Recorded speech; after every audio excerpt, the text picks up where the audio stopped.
माझं नाव निखिल तेटू. बर, हे काय आहे? हे जीवामृतची टँक आहे. हा, आम्ही जेव्हा प्रशिक्षण करते वेळी जीवामृत बनवलं होतं, ते आता हे गाडलेलं जीवामृत दिसत आहे. बर, हे जीवामृत बनवण्यासाठी याला समजा 200 लिटर पाण्यामध्ये जर बनवायचं असलं, याला 10 किलो शेण लागतं, 5 लिटर गावरानी गाईचं गोमूत्र, त्याच्यानंतर 2 किलो गुळ, पिंपळाची खालची माती किंवा वडाच्या खालची माती किंवा जिथं फवारणी होत नाही तिथली माती घेतली तरी चालेल. त्याच्यानंतर बेसन किंवा द्विदल धान्याचं कुठलं पीठ घेतलं तरी चालेल.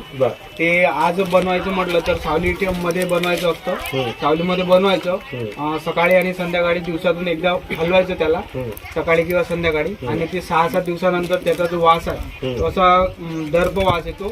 जशी आपल्या पावसाळा पडल्यानंतर जसा मातीचा सुगंध येतो तसा त्याचा सुगंध येतो, श्वास येतो. हा, त्याच्यानंतर ते आपल्याला कोणत्या पण पिकाला ड्रिंचिंगसाठी आळवण्यासाठी चालतं.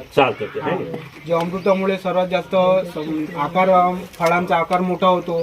त्याच्यानंतर जमिनीची सुद्धा सुपीकता वाढते. वडाच्या आणि पिंपळाच्या झाडाखालची माती काय घ्यायची? बरं सर, तिथे कुठलं पण फवारणी वगैरे केलेली राहत नाही. आणि आता तिथे कुठला बॅक्टेरिया जो आहे, बॅक्टेरिया जो 24 तास मध्ये पण ऍक्टिव्ह काम करत राहतो. म्हणजे तिथं जीवाणूची संख्या जास्त असते. पाला पाचोळा पडतो, कुजतो, आणि वड आणि पिंपळ पण 24 तास ऑक्सिजन देत राहतात.